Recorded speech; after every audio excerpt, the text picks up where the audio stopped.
مفتی صاحب یہ ارشاد فرمائیے کہ گناہ کی پہچان کیسے ہو؟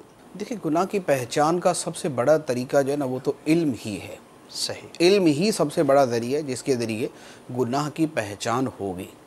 اب یہ ہے کہ اس کے اصول آدمی کو پتہ ہو اور پھر ان کے مطابق وہ اپنے علم میں اضافہ کرتا رہے تو اس کو گناہوں کے بارے میں معلومات ملتی رہے گی۔ اگر بیان ہو جائیں بنیادی جیسے مثال کے طور پہ گناہ کبیرہ کی تعریف بھی اگر پوری طرح ذہن میں ہو تو آدمی کو بہت ساری چیزوں کے اندر گناہ کی پہچان فوری طور پہ ہو جائے گی۔ بجا فرمائیں۔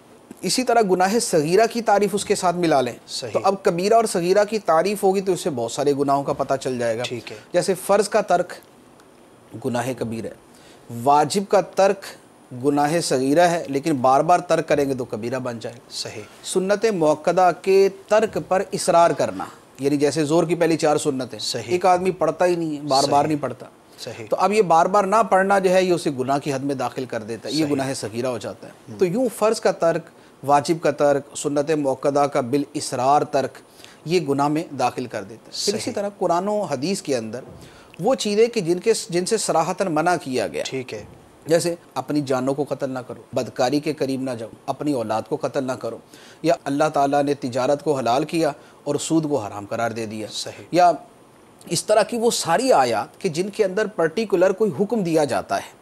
تو اب ایسی جتنی آیات ہیں ان سب میں جیسی آدمی پڑھتا ہے اسے پتہ چل جاتا ہے کہ یہ حرام، جیسے بے حیائی پھیلانا۔ صحیح۔ اب قرآن پاک کی جب کوئی یہ آیت پڑھے گا، بے شک وہ لوگ کہ جو یہ پسند کرتے ہیں کہ مسلمانوں میں بے حیائی پھیلے ان کے لیے دنیا و آخرت میں دردناک عذاب ہے۔ اللہ، یہ آیت سنتے ساتھ ہی پتہ چل جائے گا کہ بے حیائی کا پھیلانا یہ حرام۔ صحیح۔ اچھا، پھر بے حیائی بذات خود حرام ہے، وَيَنْهَا عَنِ الْفَحْشَاءِ، اللہ تعالیٰ بے حیائی سے منع فرماتا ہے، پتہ چل جائے گا بے حیائی حرام۔